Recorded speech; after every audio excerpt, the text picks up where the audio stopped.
Hi, everybody. Welcome back to the Inspire Health podcast. And I'm not sure what episode we're at right at the moment for the series that we're doing on the illusion of free choice, a return to mastering your own life. But I think we got to be somewhere up around 10th, maybe maybe? 10th or 11th episode Mhm. in this specific series. So if you haven't checked them out yet, go back and look through this series. We've had some amazing interviews. Mhm. And today we are bringing back the musical sound dynamic duo of Jonathan and Andi Goldman. So I'll put up some links to some of their other episodes because we've chatted with them in the past. Brilliant musicians and have such a deep perspective on the concepts of vibration and frequency. And so we had to bring them in to get their perspective on this whole world of sound and vibration and frequency and how this impacts our ability to maybe have expanded free choice, or maybe what might even create some limitations in free choice. And so we wanted to bring them back and have their perspective on this. I'll put the full bio in here so you guys can read everything, but they've written a number of different books. Jonathan's done The Divine Name, The Seven Secrets of Sound Healing. Together, they've authored Chakra Frequencies and the award-winning The Humming Effect, which is this one right here. And we've talked about some of this stuff in our previous episode. And today we're going to dive into everything frequency Ism. ism. Guys, welcome back to the show. Oh, Jason and Tia, thank you so much. We are so delighted to be here today, and we are excited about this topic because, wow, the illusion of free choice, but mastering our own life. How do we do that? And of course, through sound. Through sound, and though Andi is a master of emotions, and that really ties in so much to everything that is. And I'm even going to throw the very beginning aspect of, I think everything is ultimately related to compassion too, and the importance of compassion as we expand our consciousness. Wow. I just started saying that as a conversation unto itself. So let's go back to frequencyism or whatnot. Well, and you could even say, compassion would be at a certain frequency too. So I don't think you're necessarily wrong in saying that either. That all kind of probably blends together. Well, if you think about it in the Tibetan tradition, there's a mantra, Om Mani Padme Hum, and to Tibetan it's Om Mani Padme Hum. And it's wonderful. It's designed to basically bring in the energy of compassion. But in terms of frequency, the concept of frequency is that there are given, if you like, cycles per second that things are locked into. And you can do the Om Mani Padme Hum at any frequency, and it'll still manifest compassion. Just as you can make an Om at any frequency. There's some people who believe that Om is a certain frequency. That's a misunderstanding, and it's a blessing that people understand that there is a phenomena of frequency. But when you begin to lock it in to certain other phenomena, it becomes it becomes a prism rather than a playground. Well, it can become very limiting. And Jonathan created this great formula. I mean, really 40 years ago, it was frequency plus intent equals healing. And so it's interesting because we are really firm believers based on all of our experiences and teachings and research, where intention is such an important piece in this whole process. So want to just bring that to light. So frequency is important. It's part of sound, but it's not all there is. In fact, we have this beautiful, there is more to sound than frequency. So there is a lot more that we want to talk about. Yeah, I'm excited to dive into that. And, when you were just talking about compassion, I think it reminds me of something we were talking about just before we started the show here with you guys. But, that idea is like bringing in compassion and how it can transform everything. And what we feel like is kind of happening right at the moment is this idea of like, can we see our current perspective, like our current life through that expanded perspective of compassion? And if you can, then can you actually make new choices based from that place? To me, that's a big part of mastering our own life. It's choosing the perspective that we're going to view our life through, and then can we make choices that are more in resonance with that field as opposed to maybe when we're not in that field. hmm Well, I know when we were first talking about this particular topic, after, we had talked with you guys, and we started kind of just brainstorming and processing, and, for us to make those choices from the illusion of free will. But wait a minute, we want to make those choices from our authentic self and our true nature. And how do we get there? How do we know, where, how do we know this choice we're making is not an illusion? Or how do we know this choice that we're making is really coming from our true inner knowing, our true inner self? And so there's a lot we can unpack around that, because getting into that place of our own inner wisdom and our own inner truth, we can actually do that through sound. And real quick though, perhaps it all ultimately gets down to what level of consciousness are you resonating at? If you've chosen a consciousness where things are in a constricted belief system that you've decided to buy into, that's going to be very different than if you've got a consciousness that is open and fluid and able to change and shift depending upon what is necessary. I'm always reminded of the story of the shaft of wheat that is rigid and solid and breaks in the wind. Excuse me, let me try this again. I'm always reminded of the story of the board that breaks in the wind, but the shaft of wheat bends and is able to basically withstand the highest storm. So just that concept. Yeah. So I think the more fluid we can be, the more that we don't box ourselves into a limited, for instance, frequency, a limited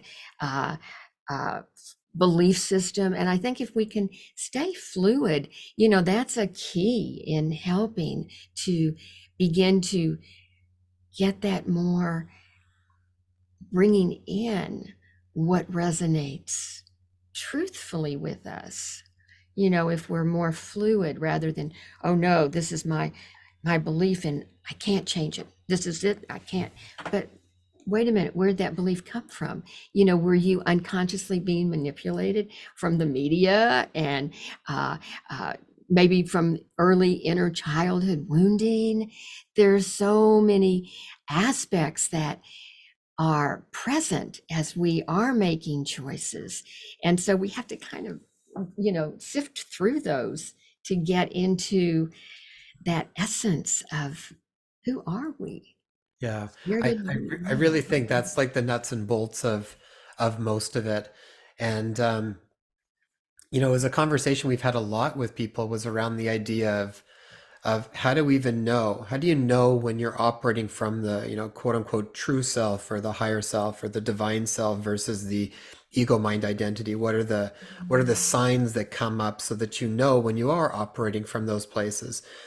We've talked lots about how do you discern truth from falsehood, because it's very easy for um, it's very easy to get those things blurred and confused and intellectualize ourselves out of things or rationalize. I mean, it's sort of this. I feel like these are all concepts a lot of us are grappling with right now. On how do we really discern truth from falsehood, and how do we operate from a place that genuinely is in the highest good? And there's been guests such as like RJ Spina, who's mentioned in this realm where we currently are on this planet, it's tricky to know those things because you look at, a bottle of Pepsi and it's shiny and it's sleek and it's long and it looks very pretty and attractive And it tastes good. it tastes good and it's essentially poison. So exactly right. And we're bombarded with, oh, you must have this, it's so great. And and then it's like, oh, life will be so much more fun if you have that Pepsi. And you're going, oh, give me that Pepsi. And on a totally Whoa. different level, you have the sciences, follow the science. But we know how absolutely cherry-picked a lot of the stuff is, how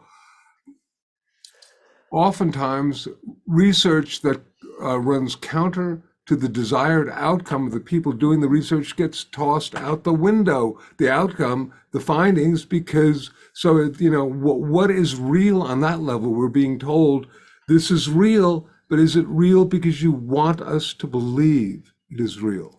Versus, hey, all right, bottom line,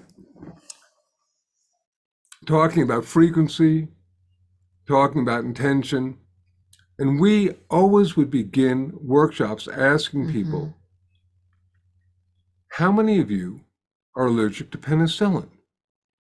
Because from our perspective of sound and vibration, perhaps everything can be perceived of as being frequency, of being in a state of vibration, but that doesn't mean it's the same for everyone. And in any given workshop, probably 80% or more of people will say, yes, penicillin is healing, and 20% may raise their hand and go, hey, I'm allergic to it, it's toxic. And I think this is an incredible metaphor for most everything in existence.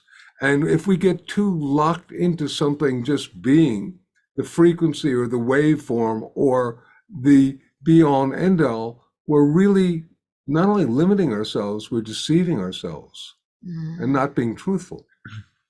I like that analogy when you spoke about that in your books as well.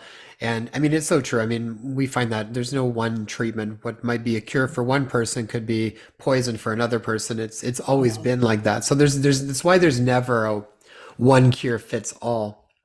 What I'm curious about with the formula, I think would be interesting to dive into a little bit would be, so the formula frequency plus intent equals healing.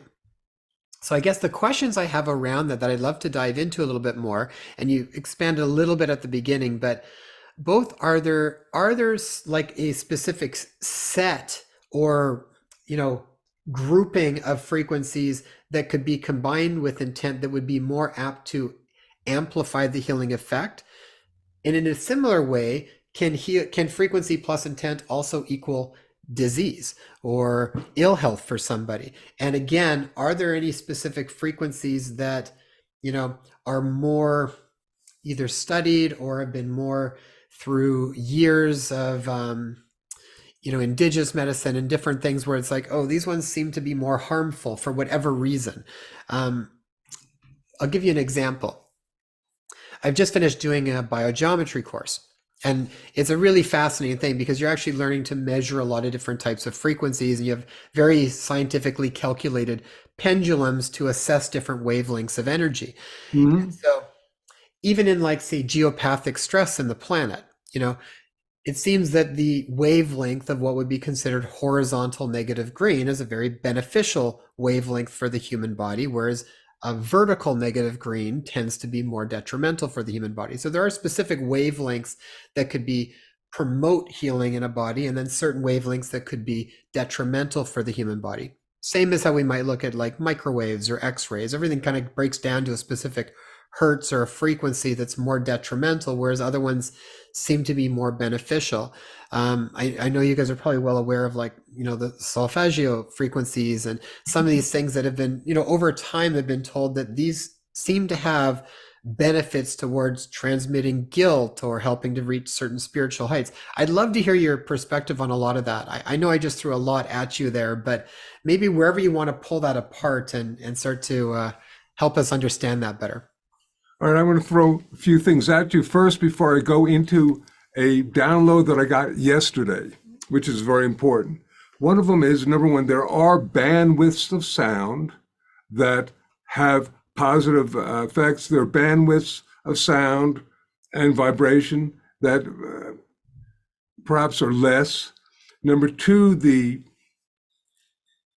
intentionality will very much affect certain aspects of this. But number three, it is not only the frequency in terms of it is also the amplitude of the wave. Mm-hmm. This is something that is so important. If it's something that's a very low amplitude, that is the power of it, it's not going to be as effective. If you are going to basically shatter a glass, you need a certain amount of amplitude to do that. Otherwise, nothing is going to happen. So it is the amplitude of the frequency as well as the actual frequency that has its effect, number one. Number two, and this I'm going to share this with you just as a concept. The more solid an object is, such as a glass bowl or a steel tuning fork, the more you can lock into the specific frequency of that, and that would include a rock or something like that, the earth, the vibrations of the earth. The less solid it is, the more fluid, the more amorphous, the more it's affected by intentionality. And then I ultimately, as a huge gestalt, what is the frequency of water? Water can encode practically any frequency. So you can't, and as Masuro Emoto showed us, and different intentionalities hugely affect the structure of crystallized water. So that unto itself is huge. How much of our body is composed of water? And therefore, if you go, well, we're going for a frequency of X, Y, or Z, it's like, okay, water is and then you get into the level of the chakras.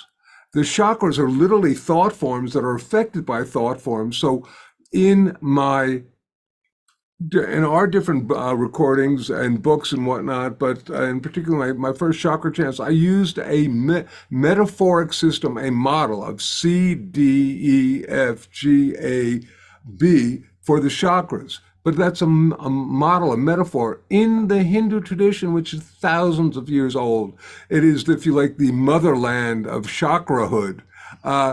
Their initial working with the chakras was something called the bija mantras, and they are done on a monotone, and yet they are highly effective.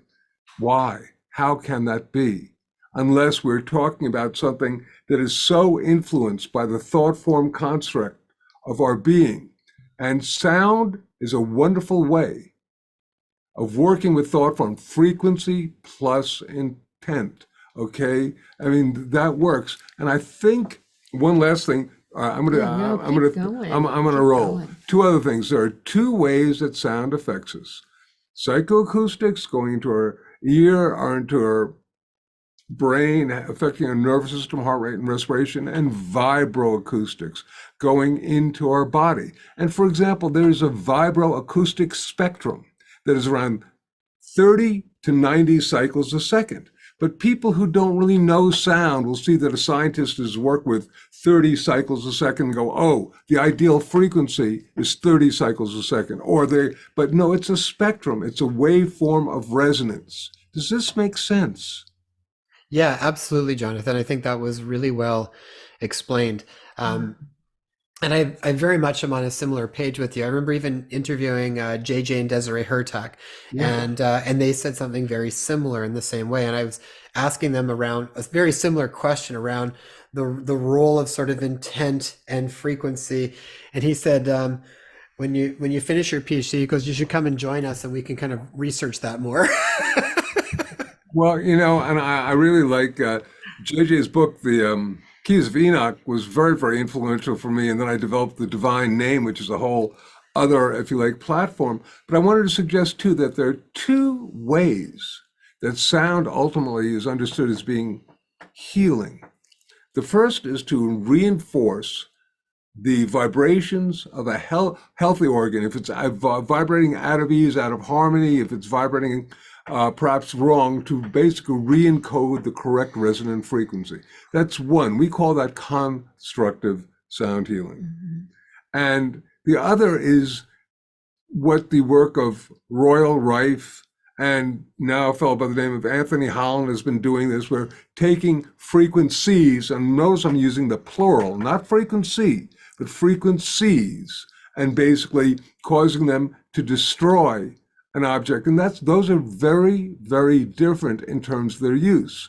And if you're trying to do a therapeutic, if you like, thing on the body, you want to watch your amplitude a whole lot, because even if you've locked into the frequency, you don't want to blow up an organ, but you might want to try to blow up a virus. And that brings me to the fact that we are all unique vibratory beings, and that's a major tenet in our teachings. And not only are we unique vibratory beings, but sound a sound is a composite. You know, when we make a sound, we hear the fundamental sound, and simultaneously, there are all of these other sounds that are being created called harmonics. And most people don't know about harmonics, but we're hoping that we can get the word out more about that, because a lot of people believe that healing happens through those harmonics that are being vibrated and brought into the body. But it's not just a frequency, but it's interesting because what we were just talking about was reminding me of that sound can be used in a very positive way, which of course is our way and teachings and so forth. But like you were saying, Jason, there are, ways that it can also be harmful and hurtful. And it made me remember I think it's called the Havana syndrome, Right. where there are these frequencies that are being emitted that are causing, unconsciously causing people to have very adverse responses. And so, it is true that you can go either way with sound. And that's why it's so vital, I think, to focus so much on the compassion and the love. And I Positive. know that our mentor, Sarah Sarua Benson, who is in the angelic planes now, we may have talked about her before because she was a very important person in our life and very close, very deep relationship. But she taught us that the true sound of healing is love. And so if we can hold the intention of love, if we can hold the intention of gratitude, of positivity, when we are working with sound, that can, bringing us back to the topic, the illusion of free choice, and how do we get to that inner place of knowing where, our truth is, holding those positive intentions and vibrations can really assist, I think, in helping us discover that inner voice that, hey, wait a minute, that Pepsi, wait a minute, that there's something that's not ringing true about that. What could that be? Well, the very fact that you can get to that place, there's something that's not ringing true about that, is the first step really in beginning to open up to your guidance, to your spirit, to your wisdom. I want to just jump in for a second on a totally different, and all the things you said were totally true. And in fact, God bless them, the military has had and understood the use of different frequencies and different vibratory forms as weapons for a real long time. Don't like to discuss this, but it's there, and that's okay. But I was just thinking as Andy was talking, we're talking about frequency and whether the frequency is coming out through the frequencies of television or print or radio or whatnot. And I don't want to say we can blame this all, but one of the most predominant people in terms of learning to use some sort of media to influence and change the thinkings of people was Freud's nephew. He is the fellow who basically helped initiate modern advertising by coming up with the very simple understanding that if you convince people that their lives were incomplete and they needed something to complete it, you could sell it to them, and that their belief that it would make them happy. And boy, has this contributed to not only an incredible, and look, people, this has been going on for a gazillion years, but he really solidified it into, and it's become then more refined to people believe, oh, well, if I have this car or if I have this whatever, I will be happy. And that has, of course, led to all these really rich people in states of major angst because they're empty inside, because their connection to that which is real has been lost. Mm-hmm. Mm. Yeah, beautiful. I'm so glad you brought that up because that all stems from this feeling of lack or separation from who and what we truly are. And the guides in Paul Selig's new book, Resurrection, we're just finishing that novel up or that book up. He had mentioned that the age where we currently are right now, we are going to be gifted with awareness. And everything that we haven't seen or have been oblivious to or ignorant of, it's actually going to bottle up for us to be able to see very clearly. And in our recent episode with Sean Stone, Oliver Stone's son, he actually spoke of magic. He said this world that we're living in, there's a lot of magic that the regular person might not be completely aware of. And RJ, with our conversations with RJ, he said, just as where we can attach something positive, good intentions, positive intentions to something, the opposite can also be done.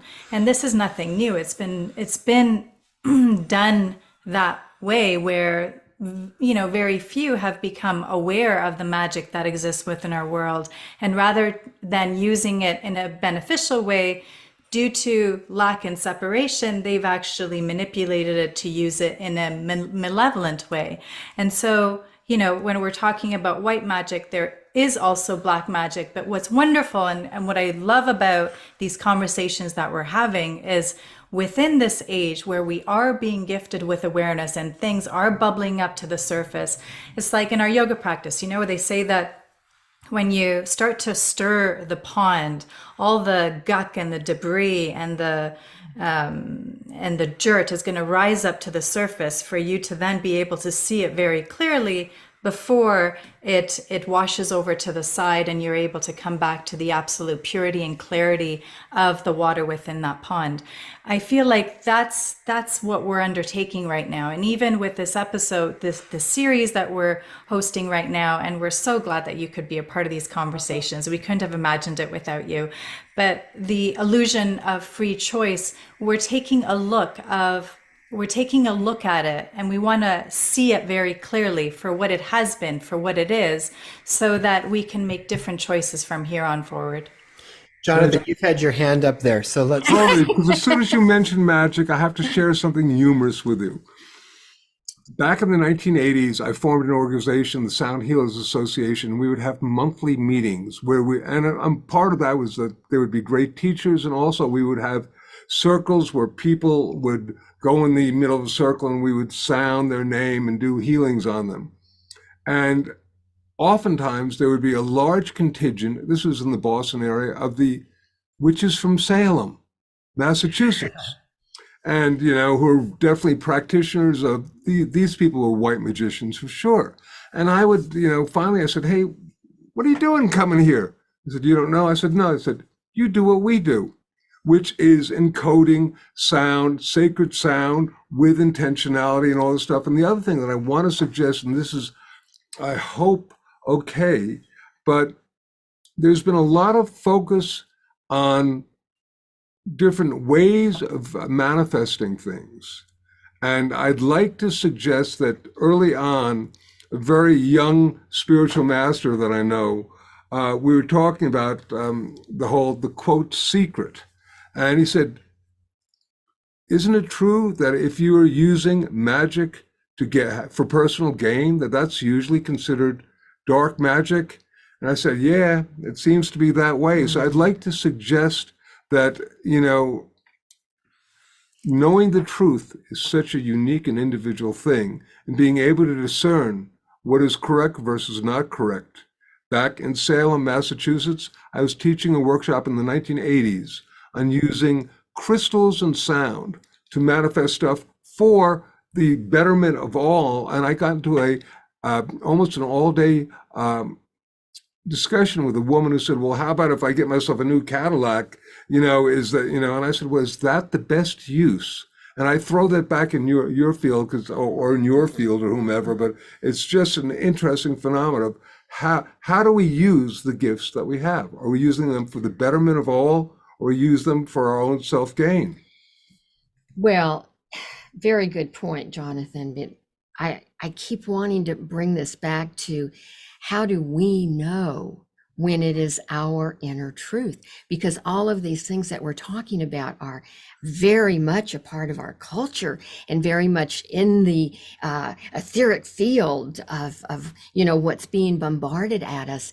And I like to kind of guide us back into how is it that we can begin to know what is our truth? And of course, thank you for talking about our humming book, because I even think that when we are in our own self-created sound, such as a simple sound like humming, or you can tone the chakras, you can do whatever, but when you're using your own sacred voice, your sound, and then you go into silence, there is that space where you are connected more with your inner spirit, and I say soul, higher self, depending on what one's belief system is, but it gives you that sense of, buying that car is that really going to make me feel really good? I don't know. Maybe I'll do that and I'll get it and I'll go, oh, this really didn't help. So you're getting these pieces along the way that are opening you up. And as children, we experience trauma on so many different levels. And those inner childhood woundings are directly connected to the choices that we make. And what I do know about the human spirit, the human condition, we have the power within us to change. And when we begin to see those patterns that are not serving us, and they are bringing in negative feelings, we begin to become aware of those patterns and those choices. We do have the ability to change. And I think that that's a big part in discovering the breaking the illusion of free choice and going, wait a minute, my free choice was guided because I know I've done inner work on myself. But that's coming from my perspective as a therapist. I love that. Last thing on magic, I'd like to suggest that throughout the ages, the magicians on the planet have oftentimes also been the musicians, because sound is magical. And indeed, there are just all these stories from all these different traditions of how they can use different incantations, different chants to do different things. But the chant is not just the frequency. It is the frequency encoded with the consciousness. There's a subcorollary in my book, Healing Sounds, which just came out 2 days ago, the 30th anniversary edition. We give thanks. Here, I'm going to go like this, just so we go, Yay. Healing Sounds. Brandon hot off the press just 2 days ago. The subcorollary of frequency plus intent equals healing, which is vocalization plus visualization equals manifestation. And I thought, wow, it was so cool. I've come up with this. And then I realized that practically every spiritual and magical tradition on the planet has used this as a formula for where they try to work is what is sacred sound. It is basically sound that is encoded with prayer, with intention, with positive energy. And abracadabra. And did you know that the word abracadabra is actually a magical term? It is ancient Aramaic for I will create as I make sound. Yeah. And that has become so, if you like, how can you depower a sound? Is it possible to take a sound and corrupt it? There's an example. Well, and these sort of unconscious manipulations that are happening around us, because people hear the word abracadabra right. And it immediately goes into the magician pulling up the rabbit. And the truth is of what it really is, I will create as I make sound. And so, it just as an example. Which brings also into the idea of the unified thought forms of a collective consciousness, a consensus reality, and how much of that is occurring on a level to set us free and let us experience our true selves, and how much of that is done to constrain our consciousness, put us into fear, put us into a state of greed, put us into a state of not knowing. And though they're both occurring, and these are challenging times, because we need to have the tools to be able to access that which is for our highest good. And sound, intentionalized sound can be it. And I'm going to suggest that it's not necessarily sound particularly encoded at a particular frequency, but with a particular intentionality that may do this. This would be a really beautiful one for people to experiment with on their own. I really like when you came back to even humming, like just your own sound, like sitting in quiet. I mean, to me, it's like I can picture certain places, like even in nature, where I would want to sit to do this, because part of that is like it gives people a chance to actually connect back to themselves and to their own voice, even in a certain way, where in a world where I think that's been so sort of hard to find, or again, I mean, honestly, it's like, I think a word that a lot of people use is confusion, right? And I think we're confused because we don't know who we are. I think when you have a solid sense of who you are, you're not really confused. You might want more information, you might want to verify things, but you don't really feel confused so much. And to me, I'm just picturing, as you were saying that, I could see people sitting, humming, and getting to know themselves again, in this really profound way, because in a lot of ways you have to shut out the noise from a lot of other places to reconnect to that internal sound. So humming is kind of a beautiful way. I mean, I picture our kids, because our kids sing from the moment they wake up in the morning to the moment they go to bed. They are singing. Oh, Love lovely. that. At the forest school that they're at, they sing songs all day, and they're just these beautiful songs, and they'll sing, they make up their own words, they sing their songs, they hum, they do everything. And it's like, I feel like they've got a really strong sense of who they are. And for us, this has been a major priority for Tay and I. We kind of feel when it comes to schooling, we're both on the same page that the most important thing we want to ingrain is for them to have a very, very strong sense of self, because then they're not going to be so swayed with the confusion of all of the other ideas that are out there more than ever now, that they will either be exposed to or that could even be imposed upon them. I want them to have a real solid foundation of who they are, which I think is the best thing for everybody to do when we're trying to get to that place, Andy, that you're talking about, of how do we know when we're operating from that higher sense of self versus when we're not. Mm. Well, one other thing I just want to mention, because sorry, and then I'll pass it back over to you guys there. But when you were talking about, every time I talk with you guys, so much stuff comes up. So, Jonathan, when you were talking about intention, and so you're talking about, do you really need that car? Is that really what it's going to be? I remember we wrote a book called Letters That Move the World, Intentional Acts of Gratitude. And part of that was we sort of re-looked at the law of attraction and said it should really be more like the law of intention, because you really want to be very clear with yourself around what your intention is for what you want. So, not that there's anything necessarily wrong with what you're choosing, but you just want to be clear within yourself as to what the motivation and the intention really is. Do you want the car because, say, maybe you just feel like that's going to make you feel more worthy? So then if that's the case, then really ask for wanting to feel more self-worth, and be very clear with what it is, and then be open to whatever way that might manifest for you, which I think also puts you into a higher field of consciousness with more possibilities. Oh, so beautifully said, Jason. And, it makes me just so delighted to hear that your children are having these experiences. I'm actually a former elementary school teacher. And so one of the things was self-esteem, like I want those children, and I want our own son to feel that inner strength, to know who they are, and to be able to do their life from that point, because then they feel so connected to their own truth and to the truths of others. And then, Tia, it reminds me of what you were talking about with that, there's this illusion of separation. And I think when we know who we are, we feel more connected to the whole, and we're operating from that place. And those are those moments where, hey, okay, you know what? I really don't need that car.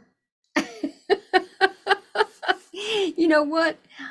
I just feel good about who I am. I think I'm going to go write a song right now, or play music, or play, my harp or Or whatever. just be in the now. I was just thinking, Jason, as you're talking about humming, one of the great things, all right, alluding back to the fact that one of the great things I think that makes us lose our connection to self and the divine and to our true sense of being is fear.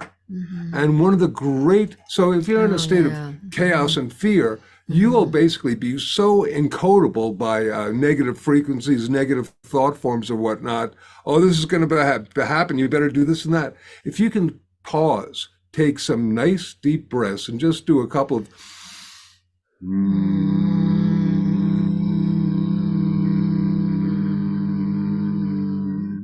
hums. We do this all the time because it's so easy and everybody can pick it up, and it'll work with your vagus nerve. It'll work with X, Y, and Z. I'm not going to get into the scientific aspects of it, but it does. It lowers your heart rate. It lowers your blood pressure. It does all these things.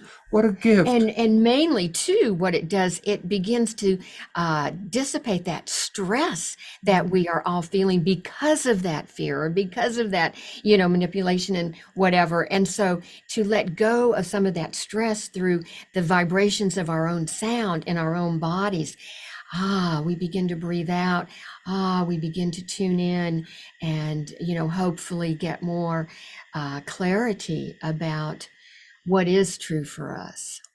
We do that every night when we get into our bed with our children. We do the humming, and especially on those nights where they come and they're still buzzing from the day, whether they just visited with the grandparents or with the puppies, we do that humming sound, and it totally, all of us, it just totally helps us all to settle in. And in you all right away, even if you're all bouncing in different places, it puts you all in resonance. You all kind of come together and you feel it. Sometimes we'll even look at when does the point happen where we all fall into it at the same time. And it's such a neat, it's like a silence within the hum. You just kind of feel this stillness. Yeah, it's like a stillness within the hum. But you're not looking at a tuning fork when you're humming, are you? Yeah, exactly. Oh, a couple other things before we finish up here that I wanted to just get your feedback on. So first one is a lot of chat around conspiracy of music, where we have changed the frequency from 432 hertz to 440 hertz. And a lot of talk around how 432 was this lighter healing vibration that helped us more connect. 440 is more, I've seen it be described as being maybe more cerebral, but not necessarily always in a negative way, but basically saying it's tied to more low vibration.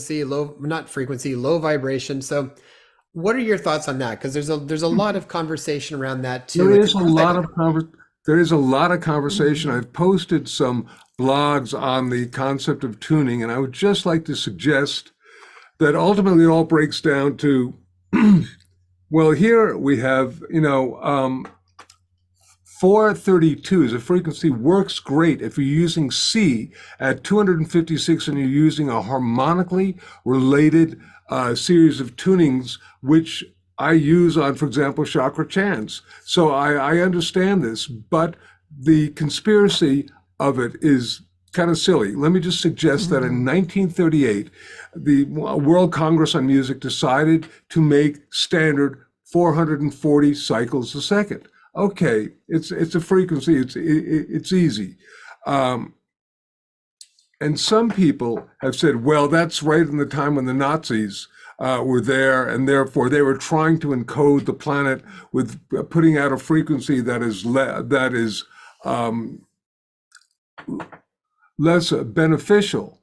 And I say, yeah, that's great, except that in about 20 years before, the United States turned to 440 as a tuning system It got incorporated later, 20 years later, but that's sort of nonsense on a level. I'm big into conspiracies and I love them, but when they're smacking you in the faces going, this is nonsense. And I'll tell you, there's a lot of things. Some people like 440 better. Some people like 432 Yeah. better. If somebody says, here, this is 440, and you listen to how it makes you this, and I feel, uptight, and you hear 432. But oftentimes, if you just hear them back to back, and then you choose, you will find some of them work. So that is, if you like, once again, if I was to take this tuning fork, whatever it is, I actually know what it is, and this is related to a whole nother topic. This is the 11th harmonic of the note C, which in certain traditions has been picked up as being a very bad frequency. But if I use them both together, you'd go, wow, that's beautiful. That's nonsense. So if somebody's, Show both of them. okay, is this the right one? All right, I'll hit these both together. I don't know if that is picking up or not. Can you hear this at all? That didn't make you want to jump through the roof, did it? Okay, so but bottom line, now if I said, if I took it and I basically try to encode and said, this is going to basically heal you of everything, take a deep breath and do it, it'll have a beneficial thing. And if I hit it and I said, this is going to create all sorts of angst and this and that, I think that would also have that effect. So once again, the power of our belief, whether it's Joe Dispenza or Bruce Lipton or any of these, they understand this is huge. And unfortunately, we've now encoded this onto sound to such a degree that there is indeed something wonderfully called the Solfeggio system that I literally am the first person to bring it down to the planet. I did in my recording Holy Harmony. I had these Solfeggio frequencies, as they're known. I had a different name for them before that, in conjunction with a wonderful, beautiful sacred chant. And it was beautiful. And I will tell you truthfully, that used in a series, the entire Solfeggio frequencies creates a sonic field that is fabulous. But individually, there's not that much. Now, there are people who've said, oh, well, this is the frequency of this is the frequency of that. This is the frequency of love. Well, how silly is that? I mean, I'm going to have a pin saying, liberate the sound of love, because, love cannot be contained to any one frequency or any one sound. Andi? Well, I think that when there is a particular frequency that is assigned to an emotion, I think and they'll say, yesterday we were walking and I said, Jonathan, I just want them to take away the capital THE, the frequency of whatever, and in this case, Right. we're talking about love. And I want them to say, hey, this is a frequency of love, because if I'm holding a little baby and I'm humming a lullaby, I have no idea what frequency it is, nor do I want to know, because what I want is the feeling that is coming from my heart.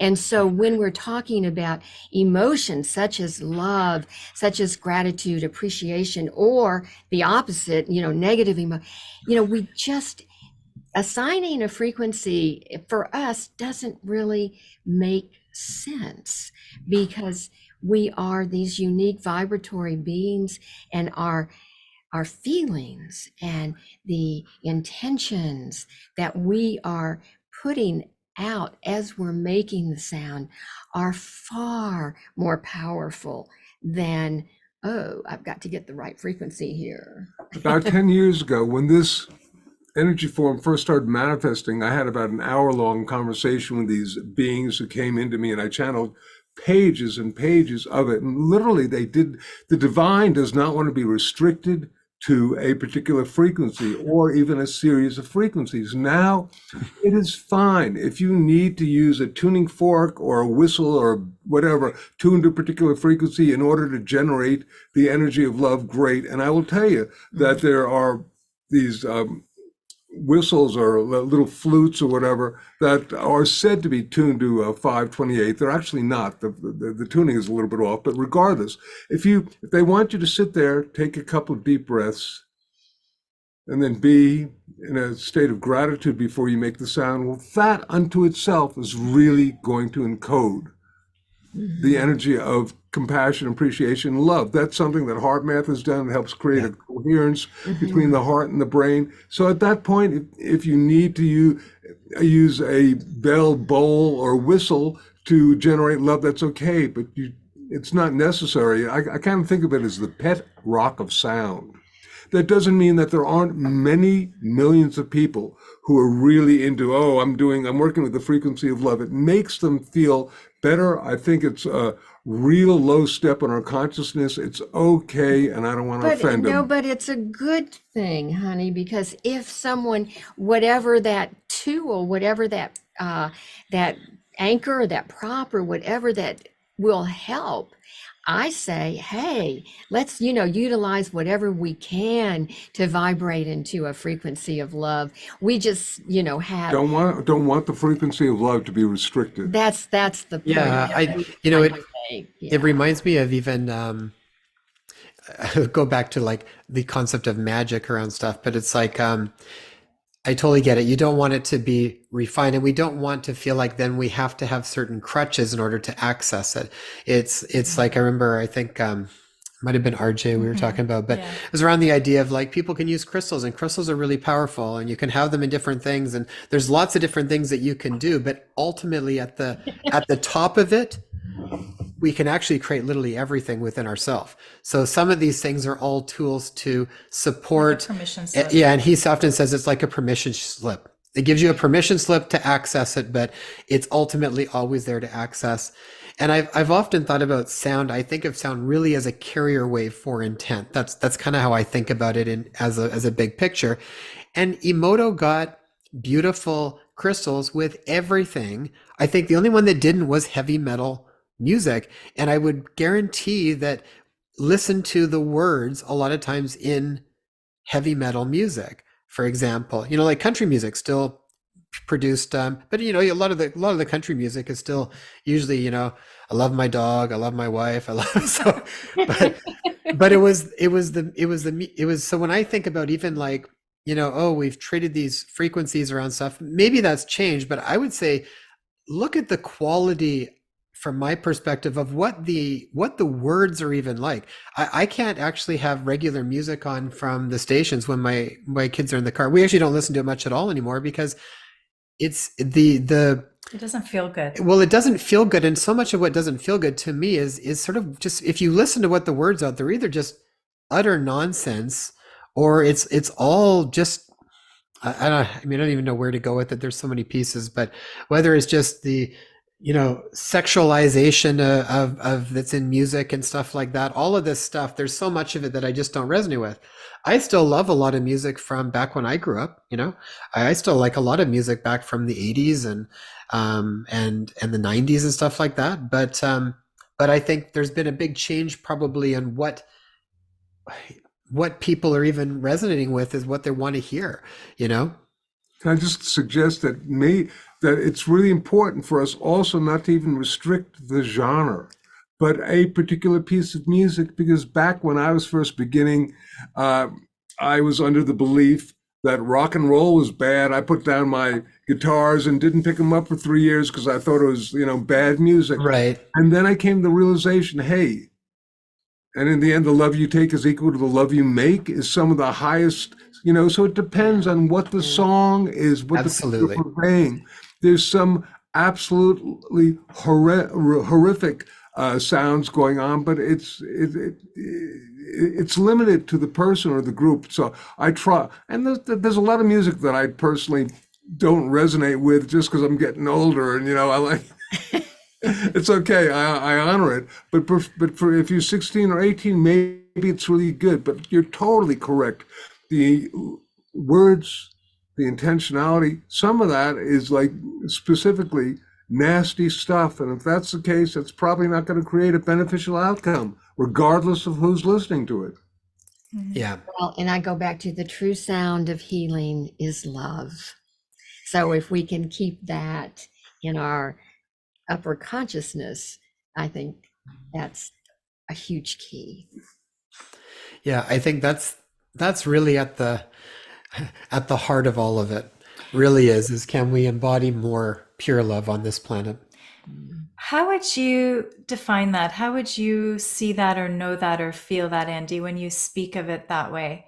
Are we, like, in my mind, when you said that, I'm thinking of pure love as just knowing our innate sense of oneness with one another. So in that communion with God, this omnipresence, how would you define or know love? And how would I know that the sound that I'm making is encoded with love? And I Mhm. think it actually goes back to what we talked about at the very beginning. It's how do we know what, the illusion of free choice and our own, being masters of our own life. How do we know when we are in that place of our inner truth? And I think that when we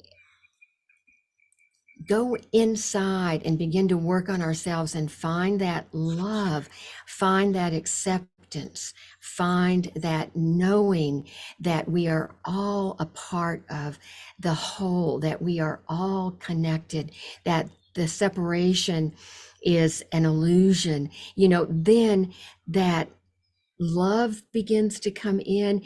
So it's, and just even to start with, okay, I'm going to hum, but you know what? I'm going to feel gratitude and love and positive energy. Maybe now I can feel that love, but it's something that you cultivate. Mm. And I think that the true sound of love, the true sound of healing is love. I think that is uh, I know for myself and for Jonathan and, from our beautiful mentor, Sarah, it's a cultivation that occurs over time. And so those are little openings and little keys to being able to have that self-esteem. And I just want to suggest, I totally agree. And it's just that the word love for so many people is such a loaded word that, fortunately and unfortunately, for example, when people do the heart-brain coherence, rather than breathing in love, which is so loaded because so much confusion about what love is, that they found it a lot safer to work with appreciation and gratitude. Mm. But ultimately, if one could get into love, as Andy was talking about, which is really the ultimate, encodement, if you like, the manifestation of the universe is love. Love is composed, the true aspect of love, a divine love, that which, is magnificent, every living and non-living being. That is totally different than what perhaps is pervading a lot of music and movies and whatnot. It's Well, antithetical almost. yeah, and also if, we, have the belief that we are love Mm. and we are all love. We, breathe every day. It's through the love that, we are able to be human. And I think that when we begin to get into that understanding and that cultivation of love, then that's where the connection occurs. But Taya, that was a brilliant question. Brilliant. And it, really, there's so much to unpack in that question. So thank you for that. I wish we had another hour to just keep going. Yeah. I'm just going to mention something really quickly for our friends who are listening in. I know for a very long time, I wasn't able to really, truly, authentically tap into gratitude because I was just in a really dark stage in my life that I started off with, like, I couldn't really be grateful for my friends because at that time I had no friends. I couldn't be grateful to a partner because I was going through a divorce. So what I started off with in order to tap into the well of gratitude is, I'm grateful for the sun's warmth radiating on my face. I'm grateful for the feeling of water trickling down my hands. So really basic. And I think what was really key is to actually make it an intention to start looking Yeah. for things to be grateful for. And the more you're looking and seeking something, the more it'll just open up. So that's just a little tidbit. Oh, thank you for that. I love that. In fact, that's what we do. Thank you for this air, Oh, this beautiful clean air that I'm breathing. Thank you. I mean, I wake up in the morning. Thank you for this comfortable bed I've been sleeping in. Thank you for this mm, lovely person beside me. But, just, oh, wow, I'm looking out my window. Thank you for that tree. I love that. That is exactly what I do. So Yeah, we're on the same wavelength on that. beautiful. Guys, thank you so much. Always such a pleasure Mhm. having you on the show and picking your brains on stuff and just having some really fun conversation. Where can people learn more about all of your work? Where can they check out all of this stuff? You guys have And lots of stuff your going on, and your but new book that you yeah, have we'll put a out. link to that. Yeah. Oh, thank you. Well, our website is healingsounds.com, and sounds is plural. And so on our website, there's a ton of information about sound and our work. And Jonathan, let me hold up your book, oh, honey. and free downloads and X, Oh, Y, and yeah. Z. And we're And always then, trying to bring new things onto the planet. but anyway, this is Jonathan's release of his brand new 30th year edition. And this information in this book, Jonathan is, we're in process, with let's do a 30th edition with the publisher. And should I change something? Should I add something? And I went, Jonathan, you were so ahead of your time when you wrote this book. There is information in this book that is so relevant today. And we're hoping that it's going to open up more people to sound. But the one thing it's got is 100 minutes of new audio downloads, Mhm. exercises, examples. And if they say a picture is worth 1,000 words, an audio example is worth an encyclopedic amount of written information as soon as you hear it. And here's the last thing about harmonics. As you begin to hear harmonics, your entire realm of hearing, your sense of sound shifts and changes, and your world becomes different. It's that powerful. Mm. But people can learn a whole lot about sound, and we do have free downloads on our website so people can begin to start working with their own sounds so that they can get more tuned in to their inner guidance systems and their inner truths. And last thought, even just working with your conversational voice when you're talking to people, if you can encode it with kindness, compassion, love, it'll be healing. And that's something that we all need to, and we can immediately embody into our daily lives and activities. Yeah. Be kind with your words. Yeah, yeah. The And Dalai Lama says, just be nice to each other. And I loved that. But you guys, thank you so much. This has been such a joy and just such a treat to share with all four of us. It's really been lovely. Thank you so much. We are grateful to you and anybody who's watching, listening, Yeah. and receiving this. May these profound vibrations of all of us help shift and change and bring us all to a state of awareness, inner truth, light, and love through sound. and so it is. Thank you. Much love to you guys. Thank you so much. Mm.